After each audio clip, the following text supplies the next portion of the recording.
नमस्कार साथियों, आज अपने बात करने जा रहे हैं आरबीएससी कक्षा 10 के वैदिक गणित में निखिलम से भाग देने की प्रक्रिया के बारे में। तो साथियों यहाँ पे 3 क्वेश्चन है वो लिखे हुए हैं। 1245 में भाग देना है 97 से, 311 में भाग देना है 8 का, और 1013 में मुझे भाग देना है वो 88 का भाग देना है। तो हम किसी संख्या में निखिलम से कैसे भाग दे सकते हैं? तो यहाँ पे भाजक हमें यहाँ लिखा हुआ है 97, यहाँ भाजक लिखा हुआ है 8 और यहाँ भाजक लिखा हुआ है 88।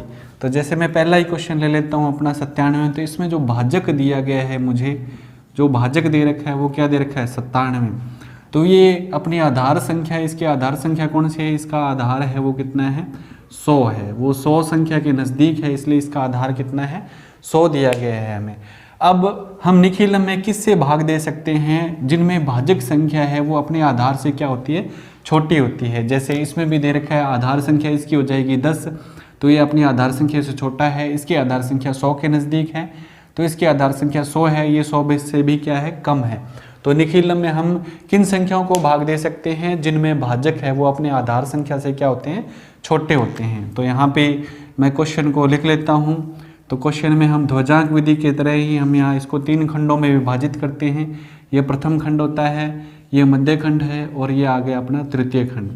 प्रथम खंड में हम किसको रखते हैं? भाजक को रखते हैं, जिससे भाग दिया जा रहा है। तो वो भाजक अपना यहाँ पे कितना है 97 दिया गया है। मध्य खंड और तृतीय खंड में किसको रखेंगे?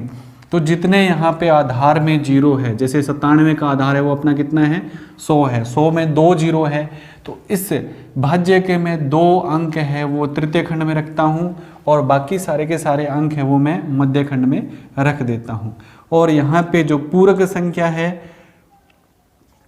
पूरक संख्या कौन सी हो जाएगी? यहाँ हम लिखेंगे पूरक संख्या कि मैंने जो भाजक है उसको आधार में से घटाया, तो कितनी संख्या आ गई वो हमारी पूरक संख्या होगी। या फिर मैंने भाजक में कितना जोड़ा कि ये आधार के बराबर हो जाए, तो कितने जोड़ देंगे अपने 3 जोड़ देंगे, तो 3 अपनी क्या हो जाएगी, पूरक संख्या हो जाएगी। अब मुझे यहाँ पूरक संख्या है वो 3 अंक दिया गया। इसमें कितने अंक होने चाहिए? जितने आधार में 0 होते हैं उतने ही अंक है वो इसमें होने चाहिए। जैसे इस क्वेश्चन में आधार में 2 0 है, तो अपने 2 अंक होने चाहिए। इसमें भी पूरक संख्या में 1 अंक दे रखा था, 1 मैंने अपनी तरफ से 0 लगा लिया है। अब हम भाग जो प्रारंभ करेंगे वो मध्य खंड में करेंगे। मध्य खंड में पहला जो स्तंभ दे रखा है उसमें पहला अंक है वो वैसे का वैसा है, हम यहाँ पे भागफल खंड में रख देते हैं। इसको बोलते हैं भागफल खंड, ये आ जाएगा शेषफल खंड। तो यहाँ पहला अंक जो पहले स्तंभ का पहला अंक है उसको वैसा का वैसा रख दिया। इसको हमें गुणा करना होता है किससे? पूरक संख्या से। जैसे 1 का 0 से गुणा किया है तो क्या आ जाएगा 0।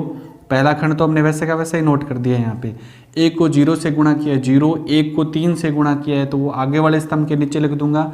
एक संख्या को, एक अंक को एक स्तंभ के नीचे, और अंतिम जो बच गया वो खाली अपना बच जाएगा। तो अभी एक स्तंभ पहले लिया था, इसमें अपने ले लेंगे दूसरा स्तंभ। दूसरे स्तंभ का योग कर देंगे, 2 और 0 कितने हो जाएंगे, 2 हो जाएंगे। जो भी भागफल में आएगा उसको वापस गुणा करना है मुझे पूरक संख्या से।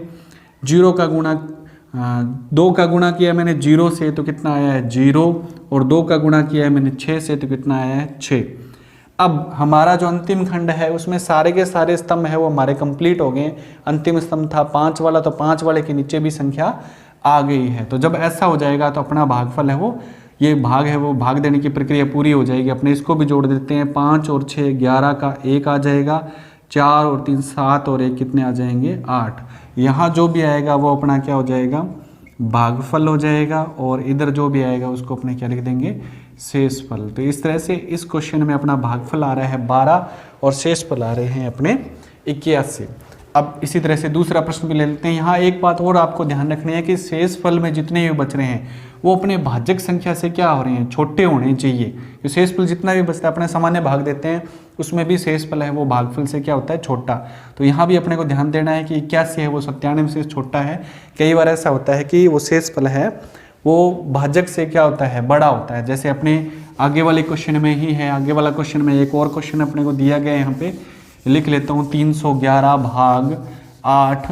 तो इसमें भी अपने 3 खंड बनाएंगे। मैंने 3 खंड बना लिए हैं। 3 खंडों का निर्माण, ये आ जाएगा प्रथम खंड, ये आ जाएगा मध्य खंड, दूसरा खंड भी बोल सकते हैं इसको, तीसरा खंड या अंतिम खंड भी बोलते हैं। यहाँ हम लिखेंगे भाजक को, तो यहाँ हमारा भाजक जिससे भाग दे रहे हैं वो है 8, तो मैंने यहाँ लिख दिया 8। यहाँ हम लिखेंगे पूरक संख्या को, पूरक संख्या कौन सी होती है, यहाँ पे जो 8 है वो संख्या 10 के नज़दीक है, इसलिए इसमें आधार कितना हो जाएगा, अपना आधार हो जाएगा। इसमें भाजक है हमारा 8 और आधार है वो कितना है 10, तो अपनी जो पूरक संख्या है, पूरक संख्या आ जाएगी, मैं आधार में से यानी कि 10 में से 8 को घटा दूंगा तो आ जाएंगे 2। तो अपनी पूरक संख्या है वो कितनी आ रही है, 2 आ रही है। अब पूरक संख्या में कितने अंक होने चाहिए, जितने आधार में 0 है, आधार में 0 1 ही है, इसलिए इसमें भी अंक कितने आ जाएंगे 1। जितने आधार में 0 है, 1 0 है, इसलिए मैं भाज्य का 1 अंक है वो अंतिम खंड में, यहाँ 311 में 1 अंक में 1 यहाँ लिख दूंगा, और बाकी 31 है वो बीच वाले खंड में लिख देता हूँ। अब भाग कहाँ से स्टार्ट करेंगे, प्रथम खंड से। प्रथम खंड वैसा का वैसा हम लिख देते हैं यहाँ पे पहला खंड, जो भी यहाँ उत्तर आएगा उसको मैंने गुणा किया है पूरक संख्या से, तो 3 का गुणा किया मैंने 2 से, तो ये आ जाएंगे 6। फिर हम दूसरे खंड को जोड़ देते हैं, दूसरा जो स्तंभ है उसको जोड़ देते हैं। यहाँ पे मैंने इन दोनों का जोड़ कर दिया है, जोड़ेंगे इनको तो कितना आ गया है 7, 7 का गुणा किया मैंने फिर 2 से, 7 दूना कितने हो जाएंगे 14, इन दोनों को जोड़ दिया है, 14 और ये कितने हो जाएंगे 15। तो अभी मैंने जैसा बताया था कि यहाँ शेष फल जो भी बच रहा है वो अपना क्या होना चाहिए, यहाँ भाजक है वो अपना कितना है 8 है ना, तो 8 से क्या होना चाहिए छोटा, लेकिन ये क्या आ रहा है बड़ा, तो ऐसा नहीं हो सकता।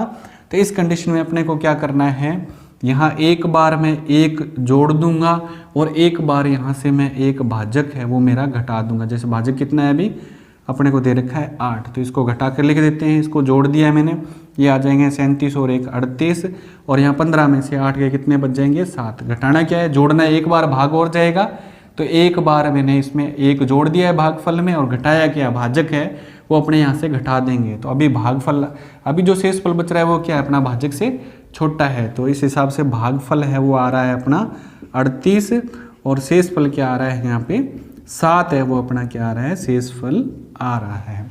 तो इसी तरह से एक अब प्रश्न और दिया गया है अपने को, 1013 में 88 का भाग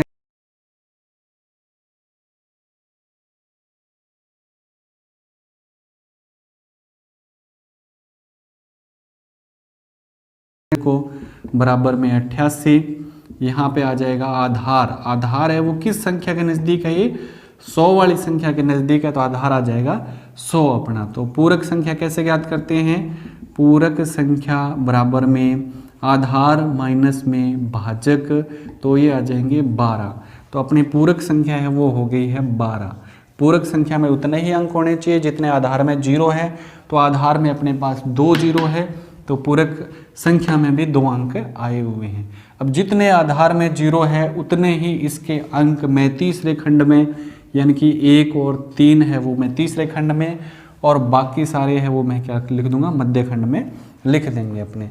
अब पहला स्तंभ है उसको वैसे का वैसे लिख देते हैं, 1 इसका गुणा करना है मुझे पूरक संख्या से, तो 1 का 1 से गुणा किया, 1 का 2 से गुणा किया, 2 तीसरे वाला स्तंभ खाली। अब वापस एक स्तंभ जोड़ देता हूँ मैं, तो ये कितना आ जाएगा, इसका जोड़ है वो 1 आ जाएगा। 1 को वापस में गुणा कर देता हूँ, 1 का 1 से 1 का 2 से कितने आ जाएंगे 2।